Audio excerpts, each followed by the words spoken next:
Wer bist du als ein Christ? Wer sollst du sein als ein Christ, dass du fruchtbar bist für Gott? Was fehlt dir in deinem Leben, dass du wirklich fruchtbar kannst sein für Gott? Kannst du Frucht bringen für Gott in deine eine Kraft, durch dein Beste proben, durch schwer schaffen? Kannst du Gott in eine persönliche Weise und haftet irgendwas zu tun mit Frucht bringen? Vandaar op de evangelische Botschaft Radioprogramm, waar we diese Frauen bekijken. Wir werden een beetje wiedergehen in 2. Petrus Kapitel 1, Vers 2 und 3, und waar we dat bekijken, wat wirklich in ons leven moet passieren, dat we vruchtbaar zijn voor God.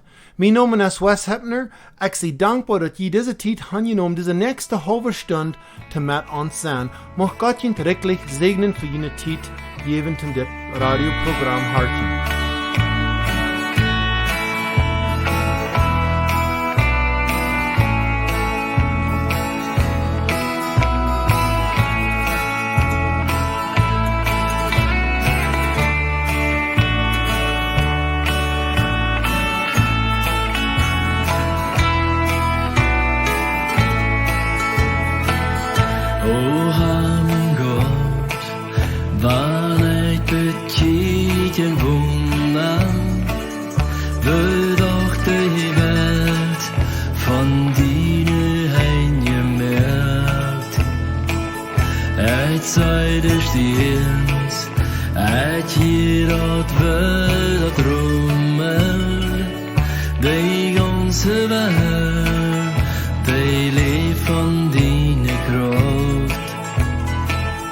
Dan zingt mijn hart te mijn heiland nu. Begroot bist du.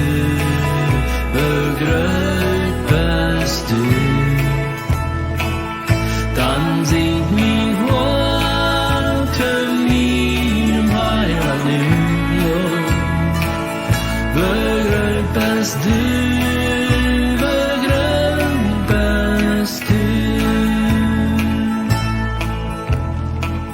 Dan wann ich go, Welt der Scheuer schoten, die Ferien singen, lass dich an der Bein. Dan wann ich rauf, tjek von de Boi auf Buben, ich hier dat Blut, daran der Luft der Schein. Dan zingt mijn hart te mijn heiland nu. Begroot bist du, begroot bist du. Dan zingt mijn hart te mijn heiland nu. Begroot bist du.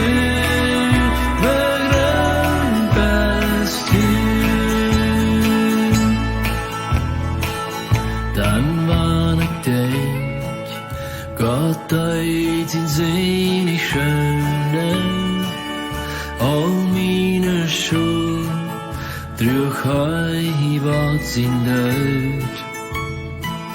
Du ab dat riet, du musst hij langsam sterben, deze de Tod, hij ment in dir glöd. Dan zingt mijn hart te mijn heiland nu. Begroot bist du, begroot bist du. Dan zingt mijn hart te mijn heiland nu. Begroot bist du.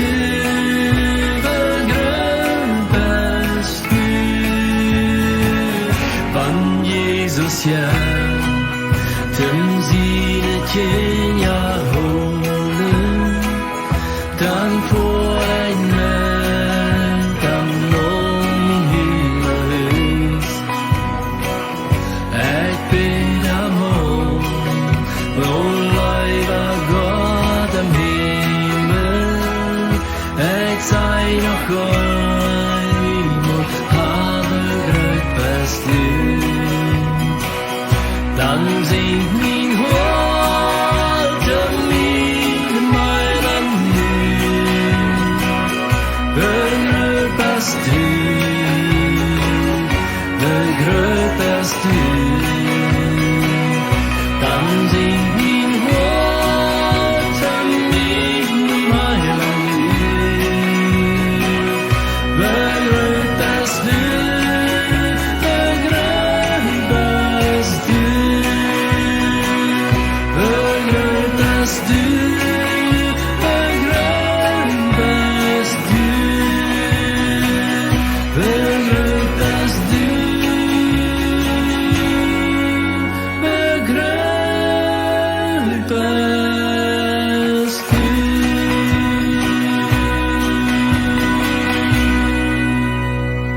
Laatste Werk ab der evangelische Botschaft, dann bekijkt wie de Buch von 2. Petrus, fangen an mit Kapitel 1, Vers 1, en kijkt wie wer Petrus wie, en wer hij dis brief te schrijven deed.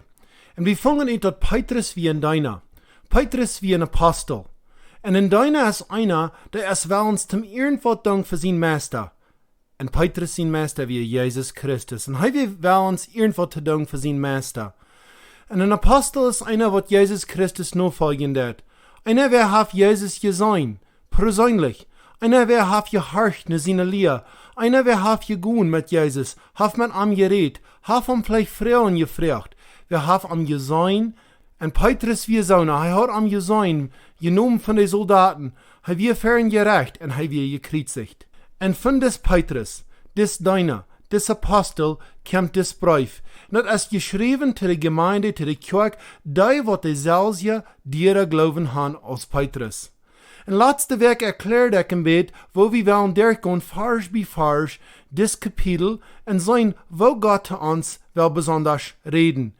We willen de eerste 8 versen bekijken, besonders vers 8, wo dat redt von, wo we kan fruchtbar zijn, in vers 1,7 jeft ons besondere dingen, wo we zullen ons schaffen in ons leven, dat we deze Frucht haben.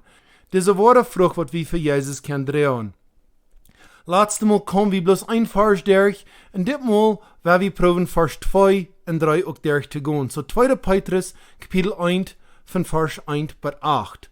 Und dit wird es sagen, dat Simon Petrus, Jesus Christus sein Apostel in deiner, schrift diesen Brief nur die, der denselben Glauben gekriegt haben als wir, durch die Gerechtigkeit, der uns Gott und Heiland Jesus Christus geben dat. Mocht je immer mehr Genot in Frieden kriegen, dadurch, dat je Gott und den Herrn Jesus Christus nur kennenlernen. Seine Gotteskraft hat uns alles geschenkt, was wir zum seilig waren in ein frommes Leben brücken, dadurch, dass wir dann kennenlernen, die uns so viel Gute zukommen leid, dat hij uns zu seiner eine Herrlichkeit berufen deed. Und durch dieselbe Kraft hat hij uns all die andere ricke, wundervolle Segnungen versprochen, durch die wir von dort verkommenen Leben kann loskommen, woran wir durch die Leidenschaften in dieser Welt gebunden sind und an Gott seine Natur Anteil haben können. Dit te kriegen, bekleidt je Glauben mit gute Werken. Je moet ook aan Erkenntnis toenemen. En dan moet je ook leren jezelf te beherrschen, wodurch je standhaft worden. Standhaft zijn en moet met Gottesfurcht verbunden zijn. En Gottesfurcht met zich brüderlich enger an ander Gott zijn. Een brüderliche Lief mit Lief für alle Menschen. Wenn je diese Dinge haben und dabei bleiben, wo je in jene Erkenntnis am Herrn Jesus Christus nicht viel und unfruchtbar sein. Wir wollen besonders bekicken, was Vers 8 sagt. Vers 8 noch einmal sagt das. Wenn je diese Dinge haben und dabei bleiben, wo je in jene Erkenntnis am Herrn Jesus Christus nicht viel und unfruchtbar sein. Als ein Kind Gottes, weit wir sind hier Gott zu dienen, Gott zu loben und Gott zu preisen. Wenn wir daran denken, dann, wenn wir gerat sind, wenn wir uns Leben haben umgedreht, wenn wir uns haben hingegeben zu dem Herrn Jesus Christus, warum ist das, dass Gott uns nicht plötzlich in den Himmel nimmt? Hat ihr da mal angedacht? Das ist, dass wir am dienen, dass wir Menschen anbringen, dass wir Menschen Mut geben, was am all dienen, dass das, was ist fruchtbar für am, dass das in uns Leben ist. Diese Versen in 2. Petrus, die geben uns Rot, wo wir Frucht bringen dann. Zum deiner sein, und dit moet met ons in het hart afhangen. En dan kan die wat drum ons zijn, kan zijn dat leven wat we nu leven dan, durch de kracht Jesus Christus. Dat licht wat schijnen dat, durch de licht van Jesus Christus. Wir wollen in Vers 2 afhangen von der, aber bevor wir afhangen, würde ich noch mit mir beten. Himmlische Vater, Herr Jesus Christus, wir danken und preisen dich für all das Gute, was du für uns tust. Wir danken dir, dass du Herr und Gott bist, dass du alles sitzt, dass du alles weißt, dass du weißt, wofür und wie Fehler merken dann, und danach hast du uns lieb. Wir danken dir, dass dein Blut, was du hast uitgeschaut, dass das wirklich die Betrüllung ist für jeder seine Sünden. Ich bete, wenn du irgendeiner ist, was noch nicht hat diese Trüllung angenommen, dass der wird von dir das frie Geschenk annehmen und gesegnet sein durch dein Wort. Jesus, ich bete besonders für diese nächste Zeit, dass du mit deinem Heiligen Geist wirst leiden und führen, dass bloß deine Wort würden geredet und dass jeder einer wird gesegnet sein. Ich danke dir und preise dir, Jesus, dass wir die Gelegenheit haben, so frei und ob dein Wort mitzuteilen. Und ich bete in deinem Namen. Amen. Wir reden letzte Mal im Bett von dem Hintergrund von 2. Petrus und wir reden von dit. 2. Petrus ist ungefähr ein Jahr nach 1. Petrus geschrieben und eine kurze Zeit vor Petrus gestorben deut. Und dort ein Bett zum Denken, wann wir lesen dann und denken dann und studieren dann von des Brief von 2. Petrus. Wir wollen von der und den 2. Vers nennen und den 2. Vers sagt es dit. Mocht je immer mehr Gnade und Frieden kriegen, dadurch, dass je Gott und den Herrn Jesus Christus Gnade kann lehren. Ich denke, wir wollen alle, was Gnade und Frieden sind, und wir würden alle mehr Gnade und Frieden wollen haben. Das ist interessant, in der englischen Hochdeutsche redet Petrus hiervon, entsteht das Gnade und Frieden, dabei wird gebracht, dass das Mahl wird genommen. Da sind 4 andere Stellen in der Bibel, wo kriegt das wird gesagt. Das ist in 1. Petrus, in der Judasbrief und in Daniel sind 2-mal sind geschrieben, dass Gnade und Frieden mal genommen worden zu uns. Gott gibt ihnen viel Gnade und Frieden. Und uns fehlt auch viel Gnade und Frieden, besonders in uns christlichen Wandeln. Aber wo kommen wir da hin? Uns Vers hier in 2. Petrus, Kapitel 1, Vers 2 sagt uns das, dass je Gott und den Herrn Jesus Christus Gnade kann lehren. Das hat zu tun mit einer Erkenntnis von Gott, einer Gemeinschaft mit Gott. Dass wir besonders deep in sein Wort hineingehen. Sein Wort ist den Weg, wo wir am kann lernen. Er hat sein Wort durch Menschen geschrieben. Wir können am besser kann lernen, durch sein Wort studieren. Wenn ich die Wort fragen, lieber Tauherr, wir sind in der Monat von März. Was ist dein Plan für Gott sein Wort, dit Jahr studieren? Wo habt ihr das so weit geschafft? Hast du eine besondere Vision oder ein Ziel, wo du weißt, deeper mit Gott Gemeinschaft haben, wo du weißt, Noda nach Arm kommen? Weißt du besondere Beker durchgehen oder besondere Thema? Oder vielleicht die Bibel durch in ein Jahr lesen? Was ist dein Ziel? Was ist deine Vision? Sprich, sagt uns, wenn du nicht eine Vision hast, dann sind die Menschen verdorben. Der Anfang von Jahr ist besonders eine feine Zeit für dort, aber wir sind nur 3 Monate in das Jahr nähern. Und ich würde jeder Tauherr Mut geben, dass wir würden besonders uns geistliches Leben bekicken dann, und wo wir studieren dann, was wir lesen dann, dass wir nur nach Jesus Christus kommen. Ich lese dieses letzte Werk von den Puritans, dass wir ein von den Menschen, was erst nach den States kommen, und die wir hier sein aus einer sehr konservative Gemeinde. Und jeder eine in der Gemeinde, die wir gesagt, dass die sollen Zeit haben für Familienanbetung. Und diese Familienanbetung hat zu tun mit Singen, Bibel lesen, vielleicht von der Bibel erklären und auch beten. Und wenn die vorher einen Kampf haben mit das oder anders schwerfallen, dann werden die Prediger oder die Ältesten bereit mit dort zu helfen. Und das wird sehr wichtig für diese ersten Menschen, dass die besonders für die Familie eine Zeit von Anbetung haben, eine Zeit von der Bibel studieren, eine Zeit zum Beten, eine Zeit zu singen. Lieber Tauherr, nehmen wir so eine Zeit mit unserer Familie, dass wir würden sagen, jeder Tag ist uns das wichtig, dass wir singen dann mit unserer Familie, dass wir Bibel lesen, dass wir studieren dann, dass wir nur nach Gott kommen, nur diese Erkenntnis von Gott. Wenn ich würde ihn fragen, was ist Erkenntnis? Oder eine Hochdeutsche redet von Wissenschaft, Dat heeft te doen met meer weten van God. Wer Gott is, wat van karakter Gott heeft, wat zijn nomen zijn, wat die Bibel aannaemt, wat deze nomen bedienen doen. Wie zijn Gott als die wat heeft die ganze Welt gemerkt en dan nog veel meer. Wie zijn Namen als de König van über alle Königen, der Herr über alle Herren. Aber da wir am wirklich verstehen, was hij in dieser Welt will doen, was hij in onze Gemeinde will doen, was hij in onze Familie will doen, was hij in ons Hort persönlich will doen. Vers 1 sagt es dit, wer sagt, wir sind Diener und Apostel. Vers 2 sagt uns fehlt es an Gnade und Fried, dass wir mehr Erkenntnis von Gott haben. Und wahre Trigone ans Ziel, Vers 8 sagt uns ans Ziel, dass wir fruchtbar sind in Gott, sein Königreich. Wir werden wieder gehen in Vers 3, und Vers 3 sagt uns dit. Das sagt, seine Gotteskraft hat uns alles geschenkt, was wir zum selig worden in ein frommes Leben brücken, dadurch, dass wir den kennenlernen, der uns so viel Gute zukommen leid, dort er uns zu seiner eine Herrlichkeit berufen deut. Seine Gotteskraft, das ist eine besondere Kraft, und die Kraft, fehlt uns, dass wir fruchtbar sind. Gottes Kraft, das hat zu tun mit einer königlichen Kraft, eine Kraft, was über alle Kraft ist. Du ist nichts, was diese Kraft nicht kann tun. Wir lesen von viel Wunder in der Bibel, was Jesus Christus selbst hat getan. Und das weist uns Gott seine Kraft. Wir lesen in Alten Testament von Wunder, was Gott tut für die Kinder Israel. Das wie auch Gott seine Kraft. Aber wenn ich die, lieber Tauchercher Frauen, da in 2019, glaubst du noch immer an diese Gotteskraft? Oder sehr wie Angst, was zu tun für Gott, wenn wir weit nicht, wo das Wort uitdrehen. Und wir sind nicht gläubig an Gott seine Kraft. Das ist interessant, wo Menschen sind, besonders uns als Mennoniten. Wir denken nochmal so mit uns Geld oder mit unserer Arbeit, dann würden wir wahrlich was Besonderes tun oder was anderes tun, als wir gewohnt sind. Aber wo ist es in uns geistliches Leben? Sei wie dann, das würde ich lieber nicht tun, das habe ich nicht eier getan. Oder sei wie, das tue ich wahrlich. Jesus Christus hat alles für mich getan. Was immer er von mir will, da sehe ich bereit zu tun.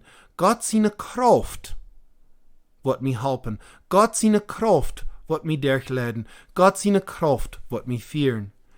1. Thessalonicher 4, Vers 24 sagt dit, Hij, der jent roopt, is true. Hij wird das auch tun. Und dit moet wir verstehen. Hij is Gott. Hij wird uns roopt. Hij wird das tun durch seine Gotteskraft. Hij is der, wat uns alle Dinge jeft. Hij jeft uns, wat uns fehlt, zum Dein, wo immer Hij uns te roepen deed. So, wenn wir uns würden fragen, wo soll wir diese Gotteskraft brauchen? Wenn wir das Vers weiter lesen, dann sagt, seine Gotteskraft hat uns alles geschenkt, was wir zum selig waren in ein frommes Leben brauchen. So, wir können sagen, seine Gotteskraft gibt uns alles, was uns fehlt, was wir zum selig waren in ein frommes Leben brauchen. Das würde nicht sein, zum Reich sein, das würde nicht sein, dass ich mich selbst kann abbühen, aber dass ich kann selig sein, dass ich ein frommes Leben kann utleben, dass wirklich Frucht in mein Leben ist. Dat die wat rom mij kan zijn, dis persoon, dat is een andere persoon. Gott seine Kraft schafft in dem Person. Und die hat sich geändert. Paulus sagt es deswegen in Epheser Kapitel 1, Vers 19. Und dort je begreifen können, was für eine riesende Kraft Gott uns wirken lässt, dat wir an glauben. Paulus redet hier von einer großen Kraft, einer göttlichen Kraft, zu die, was glauben tun. Ich glaube, vierten steht, dass wir sehen, wo groß Gott seine Kraft ist, wo er kann alles für uns tun, und wie alles kann tun durch ihn, dann sei wie wo groß das Problem ist, oder wo groß der Trouble ist, oder vielleicht haben wir viel Frauen, wo wir nicht können selbst beantworten. Aber da ist Kraft für die, was glauben tun. Kraft zum göttlichen Leben utleben, Kraft zum eine göttliche Familie haben, Kraft zum einen göttlichen Dienst haben. Lieber Zuhörer, glaubst du in diese Kraft? Und wie ist dein Leben, dass Jesus Christus in dir lebt, und durch ihn bist du kraftvoll? War er nicht Kraft für irdische Dinge, aber für das Gottesdienst, wo Gott die Tau hat beraubt? Ich glaube wirklich, viel von uns, wir sind nicht mit dieser Gotteskraft bekannt. Wenn ich für mich persönlich würde sagen, ich glaube wirklich, wenn wir nicht diese Gotteskraft haben, dann fehlt uns Gebetsleben halb. Fehlt es, dass wir Zeit nehmen zum Fasten und sein, was Gott wirklich von uns will. Und wahrer in das Vers 3 redet von das Erkenntnis von Gott. Das sagt dadurch, dass wir den kennen lernen. Das ist nicht genug zum Weiten wen Gott oder viel verschiedenste Dinge von der Bibel weiten. Das fehlt, dass wir Gott persönlich kennen. Wer Gott wirklich ist. Dass er uns Kraft gibt, dass er uns ropen wird. Und wenn wir wieder in das Vers bekicken, dann sagt dort, da uns so viel Gute zukommen leid, dass er uns zu seiner eine Herrlichkeit berufen deed. Er hat uns berufen zu dieser Herrlichkeit und in Juchtig redet von Tugend. Wir sind nicht gerobt zu unserer eine Herrlichkeit, aber zu seiner Herrlichkeit. Zu seiner Ehe, zum Anpreisen, zum Anbeten. Und es redet hier von Gaudet, von Tugend, von wo immer wir können, wo immer da möglich ist, wo immer da Gelegenheit ist, wo immer wir Gelegenheit haben, wem zu helfen, dann soll wir bereit sein, das zu tun. Apostelgeschichte 10, Vers 38, gibt uns ein Bild von dort, wenn das steht sein wird. Wo Gott den Heiligen Geist in seine Kraft über Jesus von Nazareth jeiten deed, die dann umherging in Gaudet deed und all die heilt, die von beise Feind angedreckt worden, wils Gott wir mit am.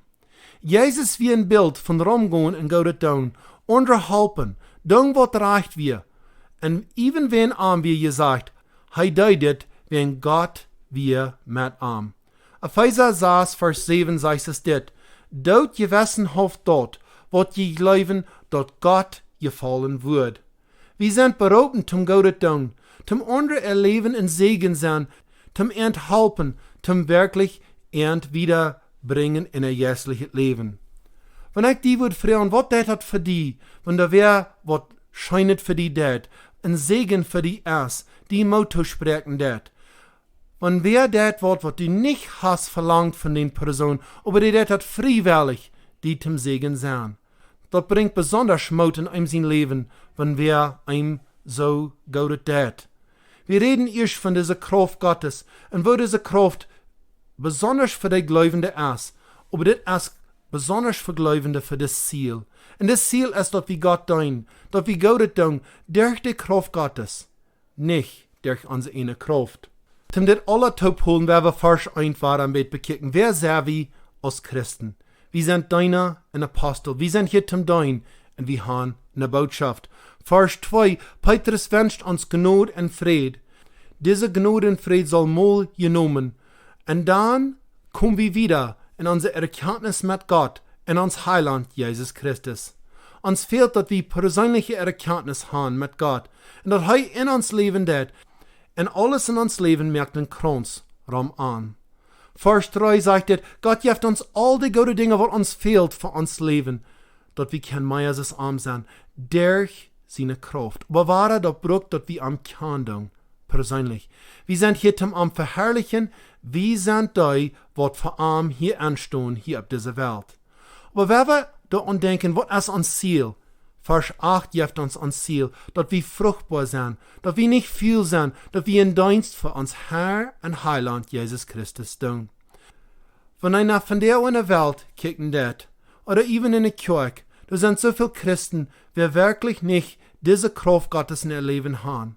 Die kann Jesus Christus nicht persönlich. Die haben nicht ein Verlangen an zu dienen. Oder vielleicht sagen sie, ich würde Gott dienen, aber vielleicht bloß, wenn ich Zeit habe. Oder wenn ich mich da noch fehl. Mein Wünschengebet würde sein, dass wir würden ein Leib haben, zum Gott dienen. Dass wir würden ein Verlangen haben, zum anderen wen am Vertrauen. Dass wir würden fruchtbar sein für uns Herr und Heiland. Und ein Tag, wenn wir für ihm stehen, dann wird er zu uns sein. Du gute, treue Knecht, du hast gut gedonen. Du bist über wenig treue warst, ich würde über viel saten. Go in Friede mit dem Herrn mit. Wat für ein schöner Tag darf wird sein. Ich wünsche jeder Zuhörer dit, dass wir ein Verlangen haben zum Dein, dass wir ein Verlangen haben zum wirklich fruchtbar sein für uns Herrn und Heiland, Jesus Christus. Mag Gott dir wirklich segnen, diese nächste kommende Weg.